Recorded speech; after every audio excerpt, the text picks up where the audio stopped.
Good morning, everyone. We're going to get started in just about a minute here. Give us another minute or so for some more folks to arrive, and then we'll get going.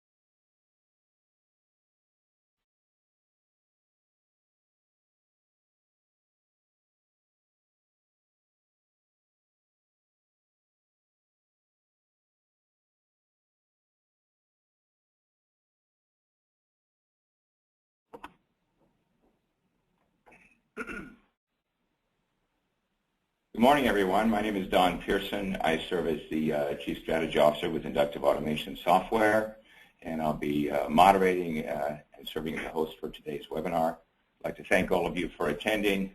I think the benefits of moving to automated data collection webinar is going to give you some strong information today, some useful information today. And my job is, at the start, is maybe to set the stage a little bit with a little bit of a background on inductive automation and what we've done as a company, where we started, and a little bit of what sets the stage to be able to have the kinds of solutions which you're going to hear about today from CASA as we go forward in the webinar. We started actually back in 2003, and we really were pioneers in database-centric web-launched HMI and SCADA systems. And you can see just a variety of different industries where inductive automation and ignition are playing and have applications today. There were a lot of, I guess you'd just call them industry frustrations at the time with patchwork systems, rationing, clients, licensing, and you take a look at where we are today. Users are struggling with systems. They've been pieced together or patchworked together, sometimes over years. And you really can't blame them. It's just what happened year by year. It's just how it is. And clients are expensive if you want to add them to your system. So really what happens is most users are forced to pick and choose who gets access to the data. And they're thinking about data and cost and licensing for software because it's still based on an old model of pricing where users pay a certain amount of money for a certain amount of tags or clients. And the more they need, the more it costs. And these really are all things that have really held control systems back, whereas ignition, the idea was let's build something from the ground up and let's eliminate the frustrations. So as technologies evolve, so did the control systems. And you really a variety of software and hardware components have been introduced over the years, and the patchwork has just gotten a little bit more difficult to deal with. So costs skyrocketed to add on new technology to systems because you just have to develop workarounds. And they have to be done just to make the new technology work. So usually there's a lot of custom scripting done. It takes sort of a special, if you will, guru to get this done at times. And then when you have to make changes, call those people back and just hope they're still around. In short, systems have been patched together with custom scripting and add-on components to make different devices talk to each other. And in the end, really, systems end up collapsing under their own weight. So if you take a look at how that happens, it's really developed over the years. You start off and they start with a couple of PLCs in a company and the same brand, and then later on they want to add another PLC to the system. So as you add another PLC to the system, you basically have to make the different brands talk together. So then you're going to have a protocol converter that's added to them so that they can work together. And you know how this happens. The company then wants to attach some additional items, maybe a flow meter, barcode scanner, and now they have to get special components and programming in order to make those things work correctly. Later on, let's add some HMIs, and along with those comes the software that had to be installed on each computer, and the company buys a license for each one of those clients in order to make that work.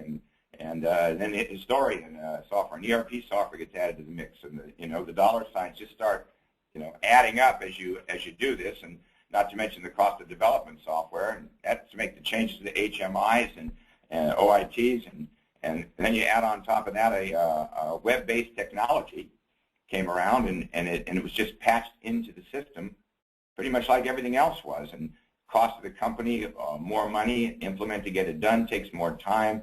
and all to get all these different software and hardware components to talk together. And add on to that, after it's set up, you want to make more changes. It takes a lot of man hours, and it just keeps going on and on to the point where pretty much you just got a lot of dollar signs going off, a lot of money going off, and time going off.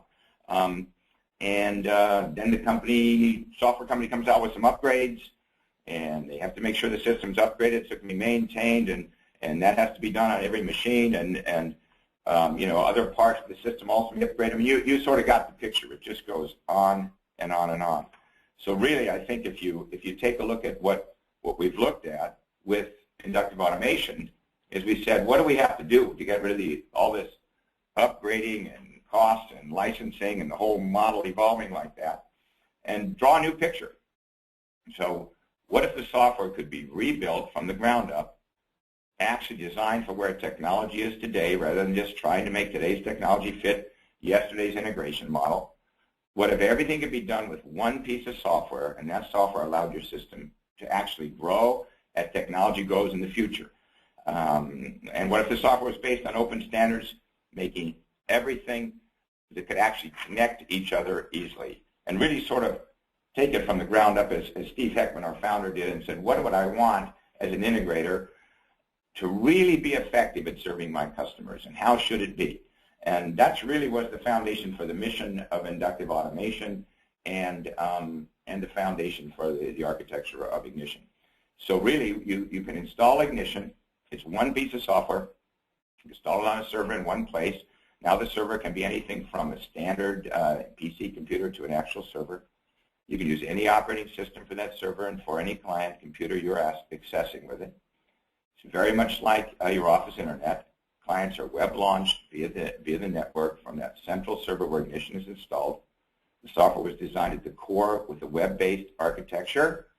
So it used Java to program the software because Java talks to everything. No more custom programming. The system will connect up to SQL databases, allows data to be manipulated any way you need to for particular functionality in the system. And that's one of the reasons you can use Ignition to build practically any type of system you need to as an end user or as an integrator for your customers.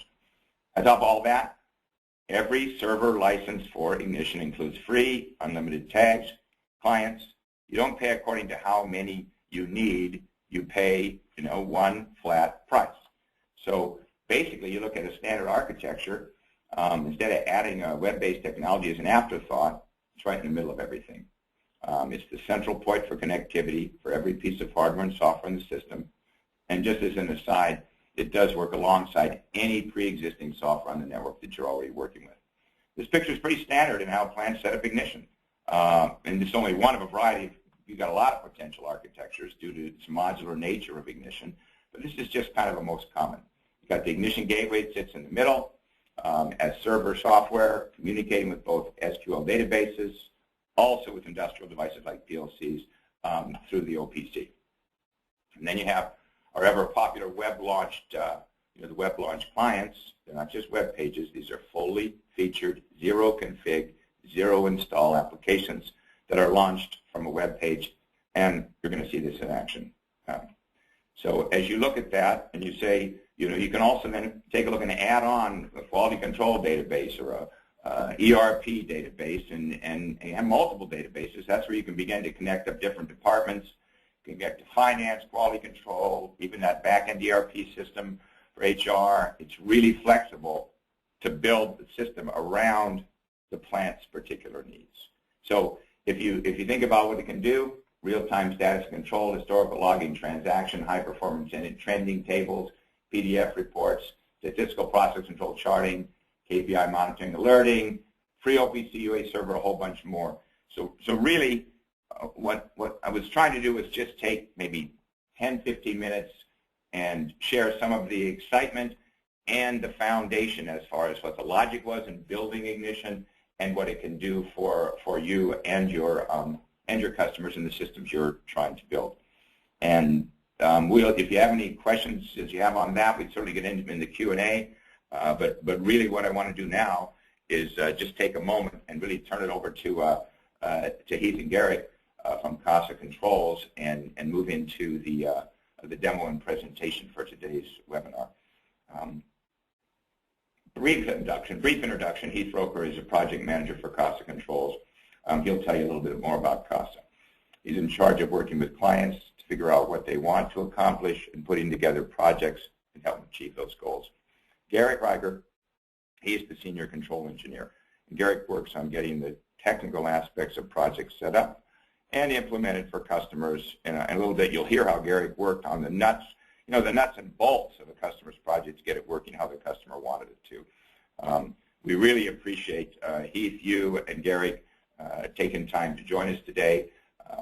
So with that, I will be able to I'll turn it over to you. All right. Well, good morning, everyone, or possibly good afternoon, depending on where you're at. Want to thank everyone for taking time out today to listen to our case study, and thank Inductive Automation for setting this up. CASA Companies is a 37-year-old industrial controls company that started out in the grain industry. And Don, we lost the screen. Okay, I was passing it over to you, but what I'm going to do is I'm going to keep it. It should be back now.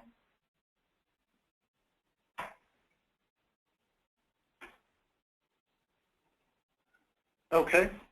Are we back there now? Yes, sir. So I guess what I'll do is you just let me know, and I'll just advance the slides. Okay. We started out in the grain handling industry as just a controls house. We now have 3 other companies, all wholly owned subsidiaries under one umbrella of CASA Companies. In addition to our controls house, we have a metal fabrication facility. We have K Solutions, which is a solutions provider, analyzes bottlenecks, finds solutions to customers' production facility problems, and then helps implement solutions, write contracts, provide the integration if necessary. And our third company is relatively new. IntelliFishing is a turnkey paint processing system. It replaces the monolithic large paint handling systems that you find in production facilities like automotive plants, large implement manufacturing plants, or possibly appliance industries, washers, dryers, that type of thing. It fits in about the third of the footprint of a traditional paint system, and so far we're off to a great start. We're really excited about that new company as well, which we do the integration from the control side for that company. CASA started out in the grain handling industry, as I said, for country elevators and port terminals. And on the next slide, Don, we moved into various industries over the years. We have a heavy emphasis on material handling and conveying automation, as well as these other industries, pharmaceutical, plastic extrusion, water, wastewater. We've implemented inductive automation's ignition in probably 4 or 5 different types of industries now. And we do projects all over the U.S., Canada, and Mexico. Don, next screen. Hello, Don. I think we lost Don. Did I get you? Did I get you this time? Next, can you index the next screen, please? Did it show up there, Heath?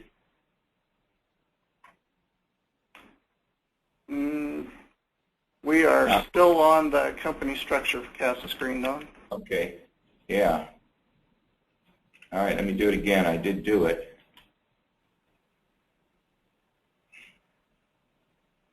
And we jumped way ahead. All right, I'll get you back there.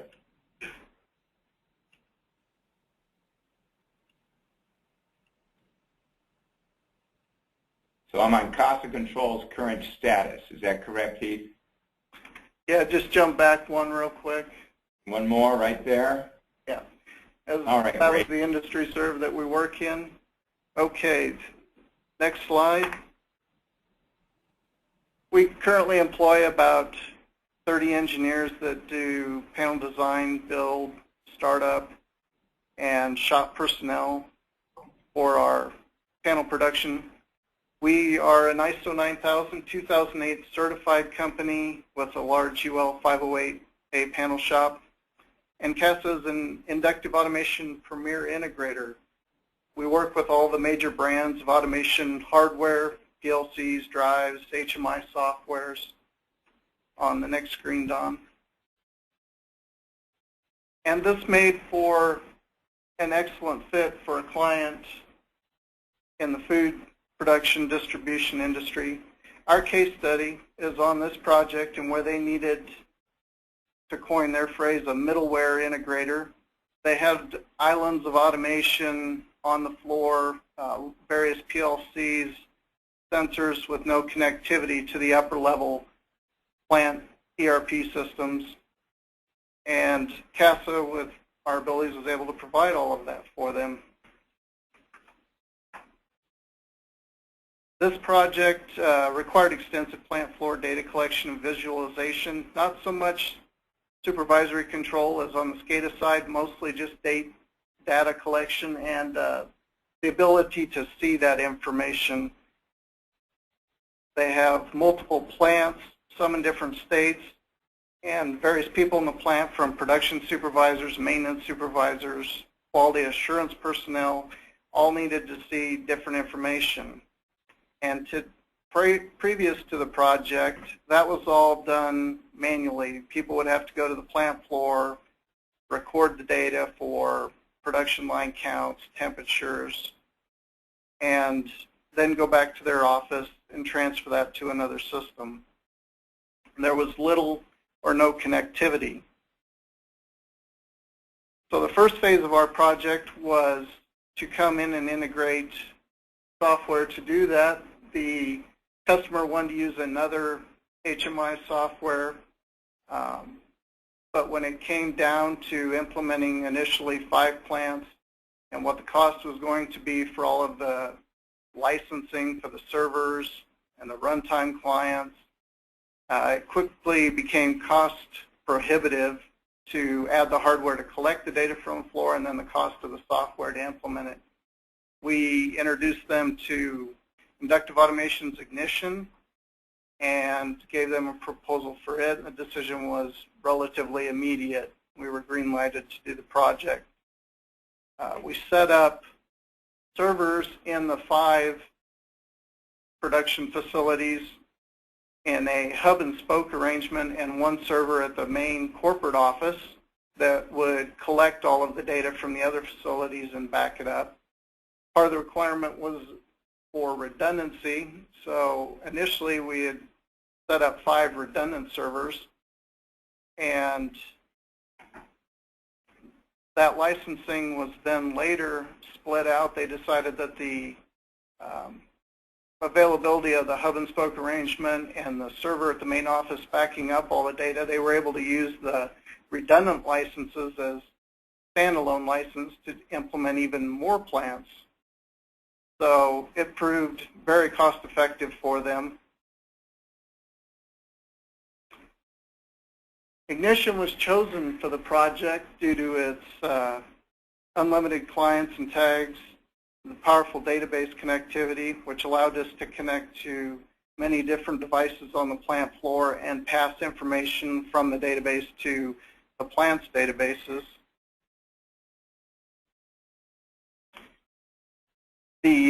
We introduced them for probably about 1/4 of the cost of what the other HMI software system is going to cost just in software alone for licensing and clients. Next slide, Don. It was a bit of a daunting task at first, that many plants. We had not connected multiple plants together to 1 server and to each other in the past. The networking to all of the PLCs and smart devices occurred about the same time we were setting up the servers. We had to add hardware to read individual sensors on the floor by adding Ethernet I/O, serial to Ethernet converters, various methods of getting data into the system that they needed to see that was not on an existing PLC or island of automation. The visualization screens were then added, and all the data was historized, and some of the data was trended. We started out with 5 plants, and that quickly grew into 9 plants, 176 devices that we are connected to with Ignition, over 360 screens of visualization, and a little over 17,000 tags of data points that we're monitoring for them. Their motto was, collect it all and we'll let you know what we really want to see out of that or what we'd like passed on to our systems. Next slide. With Ignition, it was easy to connect all this equipment and display the data and pass it on in a format that each discipline in the plant wanted to see. With proper login access, anyone at one plant could see what was going on in another plant. The corporate office was collecting it all and could see all of the plants for their production distribution facilities. And I guess aside from the software cost benefit, the greatest advantage to our customer was that rather than getting spot checks of hand-recorded data throughout the day, they were able to get real-time, live, 24/7 data collection that they could use the trending feature or data mapping features to go back and look at what happened on each production shift, what their totals were, if they were having quality issues or throughput issues. And besides the large scope of connectivity, another challenge was to push data or connect to the third-party upper-level software at the plant. And for that, I'm going to turn it over to Garrick Reichert, Senior Control Engineer here at CASA. He worked a lot on the configuration and setup of the Ignition software.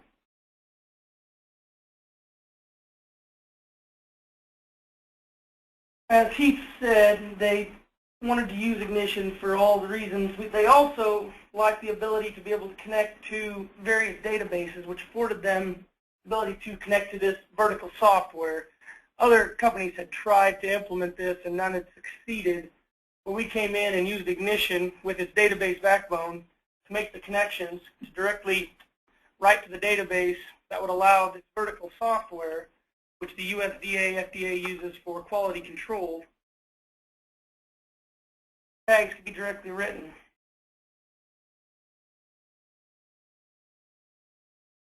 It also allowed them to keep the vertical software instead of having to replace it, and they could just use the Ignition to write to it. Yeah. Next slide.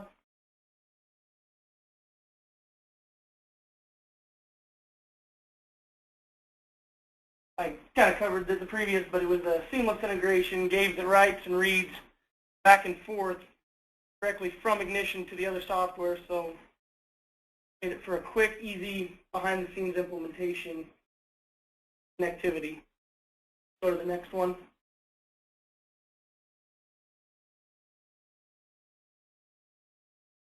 And then working with the maintenance team there, the managers for the maintenance at the facilities wanted to see the same data that the HMIs down at the plant level on the machines could see from their maintenance area, their cribs. So we designed screens to mimic the production flow of the system so that they could sit in their office, their crib, and watch in real time statistics, what was going on, indication, alarming, what was going on at each individual piece of machinery throughout the production line, for each production line at each facility. So that we used the Ignition to basically mimic the actual panels, which were various, on-machine software. Nothing was the same from machine to machine. It was good to tie it all together for them. Now we can go to the next one. We'll go through kind of how it worked, to show them from top to bottom of what they could see. We started with what would be an overview of a typical production line. giving them each piece of machinery from start to finish. You start with where you make it to where it's sent out. All of this had real-time indicators of what was going on, if it was up, down, so anybody could look in and see what was going on at any particular line as the facility was running. And then underneath of each of these were buttons. Underneath each of these, we had the actual data. You could drill down to the next level, should be the next slide, Don, and see actual real-time data, indicators, messaging, and various trending, which was history. All the data was history, so they could go back and see how much they'd done for a given amount of time, which gave them the ability to look back, what things done, trending over the weekends and stuff, see what night shift had done while they weren't in. Next slide. Just more indication here showing different various, where you've got the actual dry amps, you've got the time that it takes for the process, the temperatures of each thing, pressures, showing the different devices we incorporated in, bring into IA the ignition software, show it all on this one screen where before there was almost nothing, to show all of this in one location. Next slide.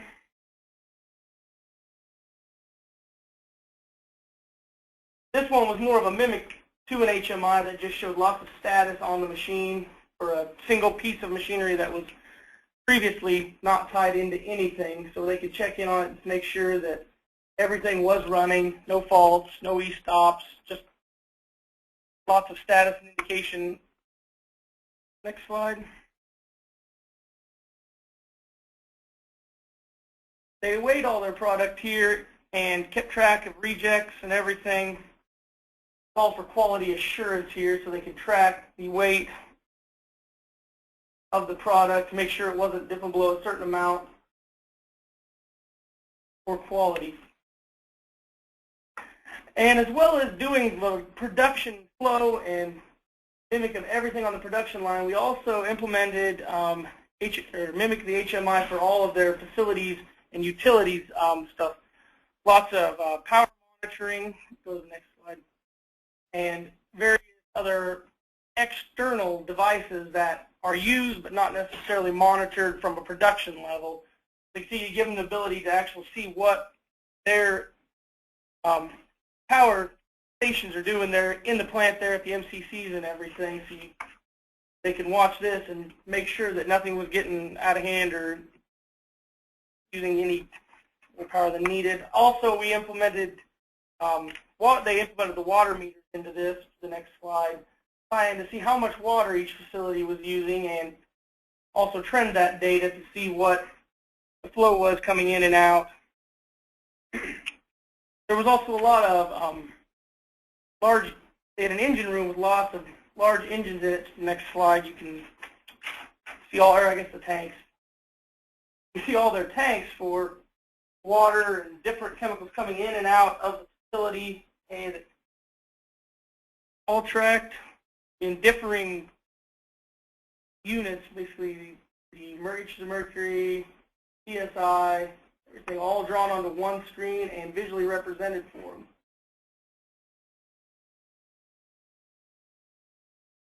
And the next screen. We also tied into their weather station that they had at a central location, because to their production facilities, it was very important to track the weather and adjustments that needed to be made based on temperature, humidity, and everything to keep the quality of the product very consistent. Next slide. I'll hand it back to Heath. He'll explain the benefits that were gained. Thanks, Garrett. Well, again, the results, time saved, money gained. The process before we started was, for instance, the maintenance manager recording quality data and runtime data would have to get his pencil and his clipboard, And if you know food processing, you have to go to the wash station, scrub up, remove your jewelry, put on your smock, your beard net, your hair net, put your booties on, go out on the floor, record data points, come back, take off all of your gear, go back up to your office, enter the data, and that was happening for him approximately 4 times a day on his shift. And that data was essentially stale or a snapshot of just 4 different times of the day rather than real live entire shift production data. And as the screen says, it saved him approximately 30 minutes, 5 hand washings, and 4 smock changes along the way. Another immediate return that our customer saw when we brought a production line up, there was quality issues going on a second shift production line.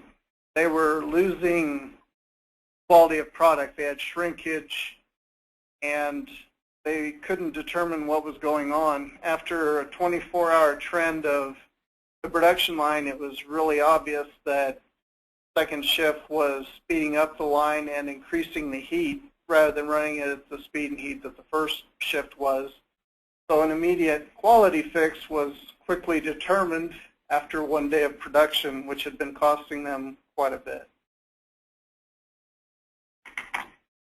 The improved production results, obviously a lot less time for people on the floor, production personnel, maintenance personnel, logging all of the data by hand. All of the plants are connected together in real time. Corporate office has access to everything. And we ended up, like I said, with up to 9 plants, all collecting data and sending it back.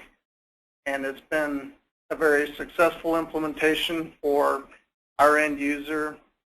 And they're continuing on without us, now that the data is present, to go ahead and pull even more data into their upper level ERP system, since it's readily available and presented in a database format for them. And with that, Don, I'm going to pass it back to you. Keith, thanks so much, and Gary, thank you too. That excellent presentation. We have some questions, and I said at the outset we'll go into a Q&A period. I do want to mention to all of our attendees that you can go to the question tab on your console and please type in any questions that you have. We're going to take a few minutes here to give Heath and Garrick a chance to answer some questions. So as you have them, type them in. I'll get to as many of them as I possibly can. And I'll start with just a couple that I have here right now. And this one I think is going to go back to you, Garrick. You mentioned in a couple of your slides there that Ignition worked really well with vertical software. Can you just maybe go in, the question here is to go in a little deeper on why and how Ignition did that so well. Why was it able to do that so well for you? Ignition worked great in that application because all their data in the vertical software was in traditional Oracle-styled Oracle database. So we needed a software package that could interface with tables, intermediate and in that database, where a lot of the other HMI packages do not have the ability to talk to a Microsoft SQL and then an Oracle as well. So this provided the opportunity that we could talk to both, pass the data as needed, and do it all in the background without interfering with any of their front end of their software. Great, thanks. Thanks so much, Garrick. I'm going to grab this one question which just came in because I can answer quickly from Paul. Is there a license needed for web for each client? No, we license by the server, so you're going to get whatever number of clients you want to work with on that, Paul. So it's not a license needed for each client. This one has to do with just kind of the power and a question in the direction of databases. And Heath or Garrick, either one can comment on it. Why are databases and SQL so important in Ignition? Why is there so much value in Ignition in relation to those databases? This is Garrick. I believe that you're going to get a lot of the value there because you can store data and you can then access it anywhere else, not just in Ignition. There are a lot of other front ends for databases that are available. So it gives you that kind of portability, but the ability to historize data and log in the traditional database is very helpful. It's helped, especially in this instance, so they could go and check then the temperatures and see that the production shift had raised the temperature of the oven the previous night with a timestamp of the temperatures of when it occurred, thus giving them the actual accountability of the occurrence and then the ability to correct it. So you can, it's more powerful to have the back end as a full functioning database versus a traditional HMI software flat file database that's not necessarily as expandable and powerful. Great, thanks. I appreciate that. This is a little add-on question to that, because you had to deal with this with your customer and your implementation. How much does someone need to know about databases and SQL to make changes in Ignition? What kind of depth of knowledge is needed there? That is the good thing about Ignition in this sense as well. With the transaction groups, you're able to do a lot of the setup to read-write from the database without having to even set foot in like a SQL query writing environment. So you have the ability right there to not really have to know the ins and outs of the selects and the inserts, but also knowing that and learning that, you become more powerful. So you can totally do it without knowing much about SQL, but it really helps, which is why the training and everything is a great thing to to have. I myself have attended it, so it's definitely something that I would recommend. Great. Yeah, we're strong promoters of training, because once you're empowered to do this stuff with that training, it makes all the difference in the world in the speed and success of implementations. This question is actually, I'm going to give the first part of the answer, but then I'm not sure what kind of databases we're being connected to there with your customer. But the question here from Andrew simply says, will this product integrate with a proprietary database? The answer to that is yes, it will. Let me, I don't care if we're talking about Oracle, Microsoft, but what were the databases being connected to there? Do you have was more than one? Can you give us a little insight on that? Yeah, have connectivity to three of the main MySQL, Microsoft SQL Server, and Oracle, all at varying degrees here for this data collection implementation. So we tried, three of the big ones were all implemented and functioning on the same instance of Ignition. Great, thanks. I appreciate you guys taking these questions. You guys can keep asking them, because we're going to keep passing them over to Heath and Garrick as you send them over to me. This one goes maybe to you, Garrick, but either one. The multiple PLCs were all from the same manufacturer, Allen Bradley, Siemens. Comment on that. Wesley would like to know. Sure. I'll take that. It was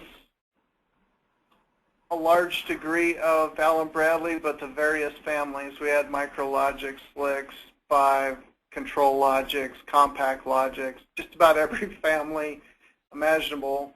A lot of equipment in those types of facilities comes from OEMs, original machine manufacturers, and it's whatever they use at the time. We had Modbus TCP, Modbus RTUs. We had serial devices and sensors in the field with no PLC that we put on Ethernet-enabled TCP I/O.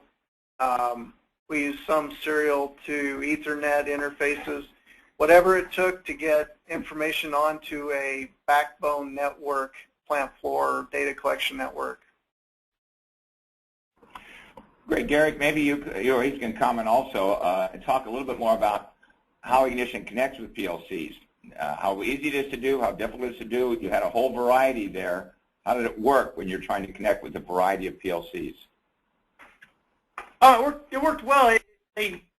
Ignition has the drivers built in to handle the Modbus, the straight TCP, the Allen Bradley. So right there they give you the setup to start collecting tag data from the gateway without needing third-party software in order to do that. So really simple, right from the gateway. You can connect PLCs, the Modbus devices, the straight TCP IP devices, and start reading tags. Great, thanks. Stephen has a question here relating to continuous processing assembly line. He says, we do not have a continuous processing, i.e. assembly line. I would call it staging at each work center. Have you done installs with this type of production? So Heath or Garrett, whichever one wants to take that question.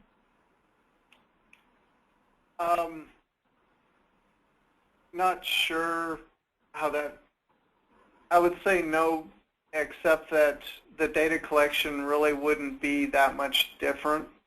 It depends on how you want to see it presented and which data you want to see presented.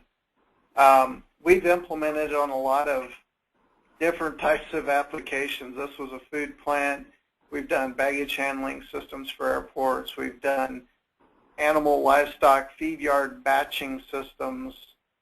We've done remote site RTU type data collection.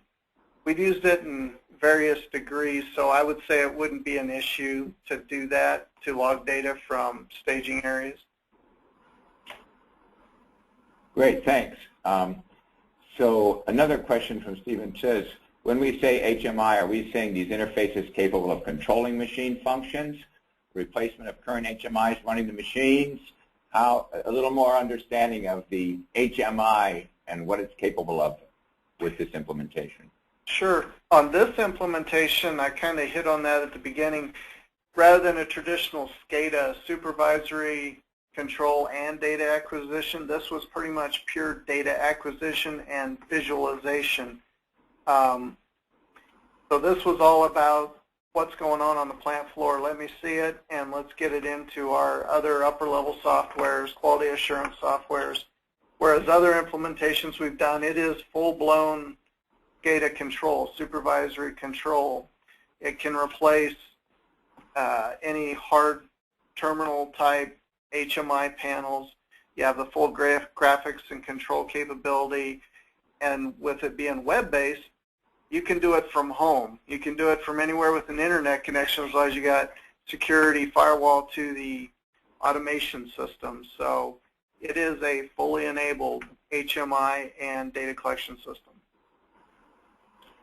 Great, thanks. Here's a question, building off of your web-based comment you just made there, but when you look to make changes to the control system, how long does it take to update the system? How much downtime does that cause?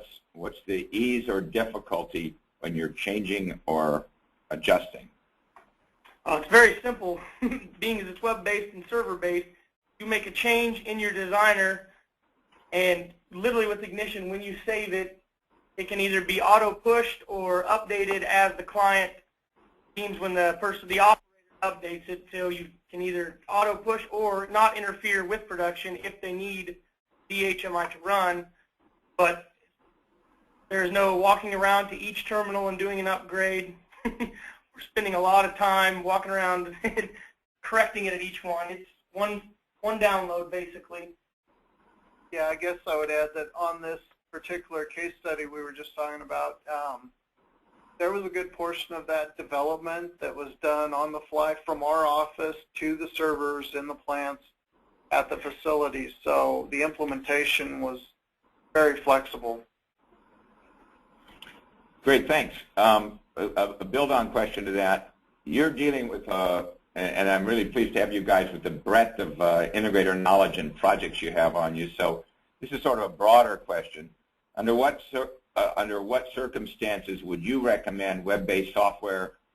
And when you're talking to your customers and talking about a project, you obviously presented Ignition to this project, why would you tell your customers to go with a web-based solution? What are the things that you say it's good, or in what cases do you not? You know, at this point, we're pretty much leading with Ignition because it's hard to come up with an instance where it doesn't apply. We've done it down to the level of where it's just a operator hard terminal interface replacement, which you have licensing and pricing structured clear down to that level of just being a machine operator panel type software package, up to the scale of integrating multiple plants. There's just not an instance where we've found that it doesn't make sense price-wise and efficiency-wise to use Ignition. Thanks. I'm going to just take this one from Andrew, it says, is this product a replacement for Iconics, or does it work with Iconics? Yeah, I know in different presentations I've been on with Steve Heckman, our president, he's basically said, hey, you want to work alongside, it'll work alongside. You can work alongside Iconics. You don't have to do some rip and replace. That being said, I have to confess a slight bias that will be in agreement with what was just said for the last question, is that I think you're going to find that Ignition gives you the capability, the flexibility, the pricing and licensing model where it's a logical choice. We're hoping that we're making this a logical choice that's best for your customer, but you want it to work alongside something it'll work alongside it, Andrew. So this is a sort of benefits. I want to just take a couple minutes and take advantage of Heath and Garrick's time on automated data collection, just as a general statement. That's our overall topic today. There seems to be still a fair number of companies that still prefer to track data by hand. You must run into some of these. This one customer, you just helped make that change. In your experience, why do you think these companies haven't made the move to set up an automated system? What are sort of the pluses and minuses that you run into from their viewpoint on not making that move? Heath, Well, you want to try that? Yeah, sure. I guess that's the industry norm. A lot of these production facilities run almost 24/7 with no downtime, round-the-clock production shifts. There just isn't time to implement a project for doing a total plant floor data collection system. So what they need is somebody that can come in without interrupting anything and do that seamlessly without, like you said, a software guru, and he's the only one who knows how to do it, and there's a lot of weird or hokey third-party interfaces to get this data collected. So I'd say the norm is that this information is hand-collected today, because getting the infrastructure set up and one package that's simply easily going to get them that data hasn't been available readily in the past. Great, thanks. So when you think about that, if you could say, what do you think are the main benefits when you have a customer that does start collecting data automatically rather than manually? What are the things that they notice most quickly? Well, to us it seems fairly obvious. To the customer, I don't think it was, but immediately they found process issues, quality issues, variances in operator A runs it this way, but operator B isn't nearly as efficient, his quality goes down. They were able to see from sensor information and production counts what was going on. So the amount of information is kind of overwhelming at first, but once they start analyzing what's going on with each line, it was much easier to see what the root causes were.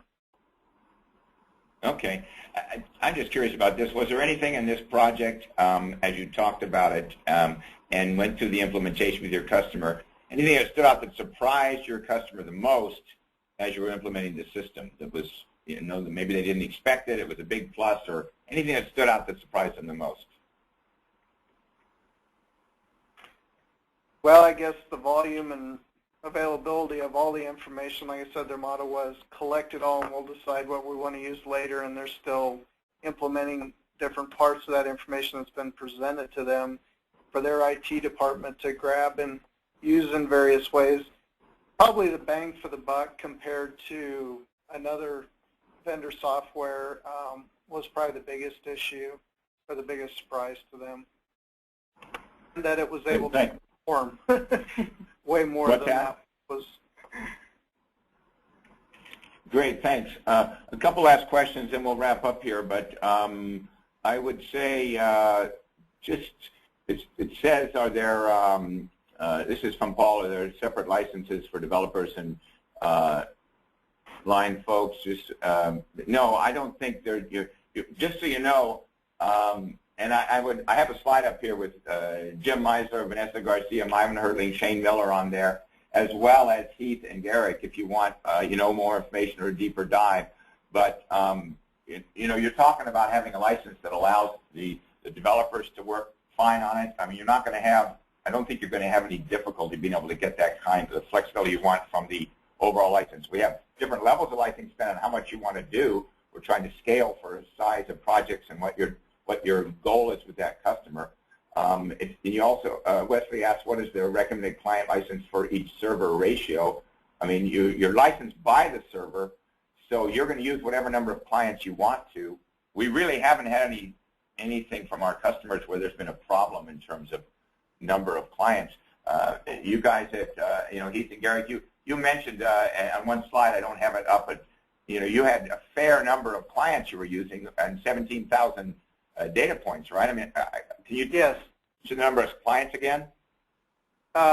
We really don't know how many people are logging into it, but to our knowledge, it's unlimited. I think to the questioner's point, there's no runtime license. There's one server license. It is development and runtime all in one. There's no individual. So you buy it once for the server. As Don said, there's scaling. You can cut back on the unlimited use to get down to even more cost-effective limit of needs. But, yeah, we haven't run into any limitations, and it is just one license per server. Thanks. If you're talking about, Paul, different PLCs, we have drivers for different PLCs, Allen Bradley Modbuses. Not that we have all, but we have them available, and I think it's, I just recommend I'm not sure who you're working with from our sales team, our account executives, but get in contact with them. You can get whatever details. Plus, our website's pretty comprehensive. It's in terms of our viewpoint on it. We put a lot of information on pricing and what things cost right up front, so you can have full transparency and make your decisions on what you're getting into. I think you'll see that it's pretty clear to be able to figure it out. As we wrap up here, I want to just give a chance to Heath and Garrick as a final question. If you were just giving your advice, there's a variety of people attending today. There's end users who are looking inside their own organizations, and there's other folks like yourself in the integration business who are working on developing projects for others. So I guess I'd start with you, Garrick, and then I'll go to you, Heath. Any final comments or advice to any of the attendees today, Garrick? If you're looking for a package that can handle everything that you would need, basically everything from the plant floor up to the supervisor level, Ignition's a great choice. Database backed, unlimited clients, talk to any number of devices. I mean, there's literally no limits as far as that goes, so it makes a great solution to do that. I really liked using it. Thanks, Garrick. Heath, how about any final thoughts for you? Easy use is pretty good. I would recommend the training, though. We have found, since we work with a lot of different softwares, that just jumping in and thinking this is just another major HMI software is a misconception. Ignition provides a very large tool set. You can go about doing things a lot of different ways or trying to collect data a lot of different ways. There are definitely best practices, and those are taught in the training courses. Our customers tried to make modifications to the existing application, and due to the complex nature of 9 plants and all of that information, you really should have a good working knowledge of those best practices before you make any modifications. Heath, thanks. I want to say thanks to you and to Garrett both for taking time. I know you're extremely busy, but we appreciate you sharing this case study and some of your experiences. I'd like to say, just in concluding to the audience, is that do take advantage of the training. You can find our training schedule and availability on the website. We're running training pretty continuously. We have the basic course training. We're having advanced training running in our offices right now. We've got coming up in another week or so the OE downtime training for those MES module training activities.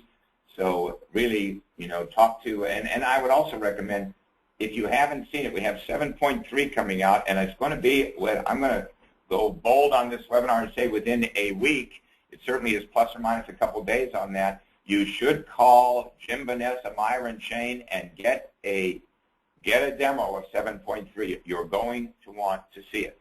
It's a very exciting release. I mean, I think some of the expansion, the ability of drawing tools and some of the improvements you're going to find are going to be very useful in the projects that you're working on. So with that, I do want to say thanks to everyone for attending. You know where you can reach us. You know where you can reach Heath or Garrick from Casa Controls.